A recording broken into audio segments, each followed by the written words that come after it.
Are you struggling to find affordable housing in the greater Toronto area? Well, today we're going to be talking about the rising rents in the GTA, which just surpassed $3,000 per month on average.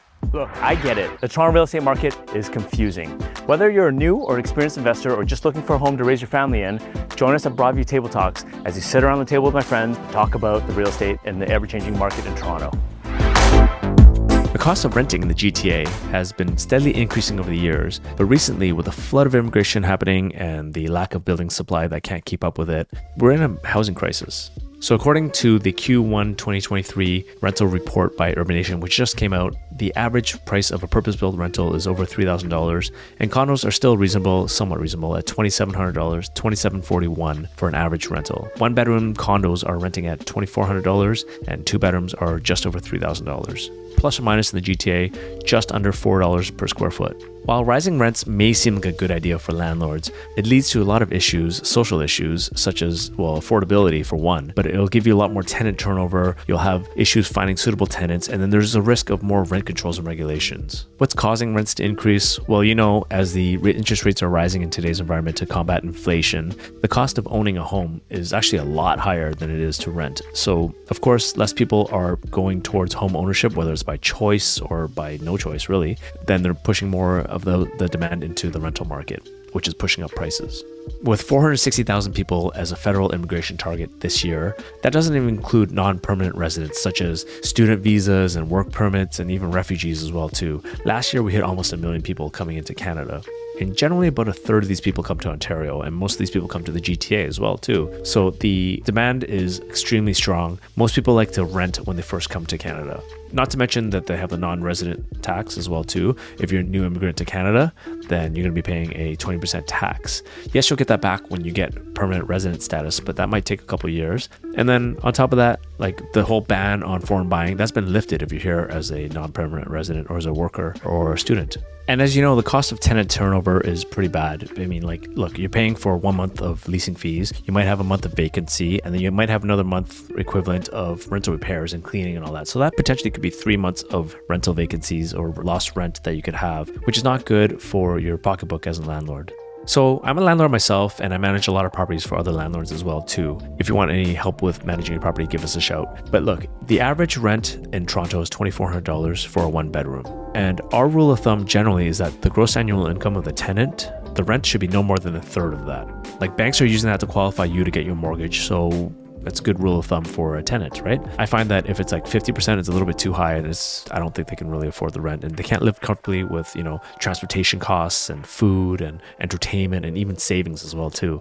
So how many people in Toronto at $2,400 a month, 30% of that works out to anywhere from $85,000 to $100,000 a year in gross annual income? How many people actually make that? For a two bedroom, the average rent is $3,000, and you're looking at $120,000. So if you have a couple, maybe $60,000 each, there's not a lot of people that can do that. And I find that the availability of finding more qualified, suitable tenants is shrinking. So as rents increase, that becomes a problem. As Toronto becomes more mature, you just look to larger cities that have been around for longer, such as New York, Tokyo, London, Paris, Hong Kong, all those places. Those mature cities, their cost of homeownership is just skyrocketing, and the percentage of homeownership is just shrinking. It's becoming a renter nation, and I think Toronto's going to get that way. So that means the voter base is going to become more of a renter population, which is going to affect a lot of policies that are going to come into place. There's probably going to be a lot of rental control. Right now, Doug Ford stepped in and he got rid of the rental control in 2018, as you may know, which has actually spurred more development of purpose-built rentals, which is a good thing for the overall economy. But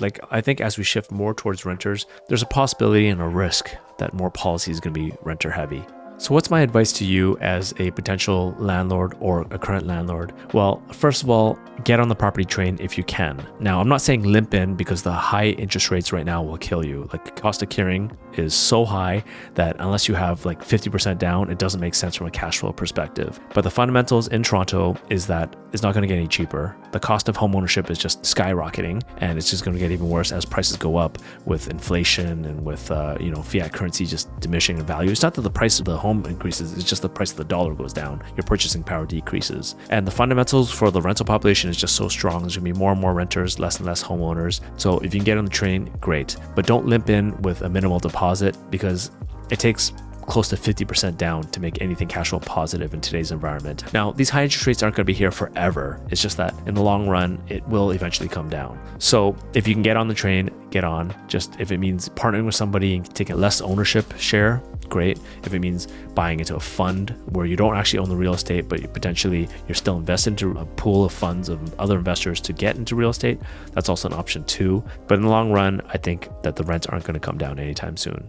And if you're a current landlord, then my advice would be to maintain a good relationship with your tenant. Fix things when need to be fixed, communicate with them, hire a property manager like us, we can help you with that. But essentially keep them happy so that they don't move, because the cost of vacancy will hurt you. Like I mentioned, it could be up to 3 months of lost rent. If you're rent controlled, then yeah, you have to increase rent at the maximum guideline, if at all. Sometimes I don't even increase rent. But if you're not rent controlled, then I would advise you not to increase the rent too much to the point where they feel like they're going to move out. And even if they don't move out and they're forced to stay there, then they're going to not be happy with your situation. And it's not that you're running a charity. I know the cost of carrying is pretty high. It's just that also you got to weigh that with the cost of the vacancy as well too. So rising rents in the GTA is causing a problem for tenants, and the cost of ownership rising through higher interest rates is causing a problem for landlords as well too. I know this challenging landscape won't last forever and always changes. So if you have any questions, you want to reach out for advice, please feel free to book an appointment, and I'd be happy to chat with you a little bit more about the situation. Add it up. Thanks for sticking out to the very end. I hope you got some value out of this. Do me a favor, please press like and subscribe, but more than anything, leave me some feedback so we know what to produce for you going forward. Thanks again.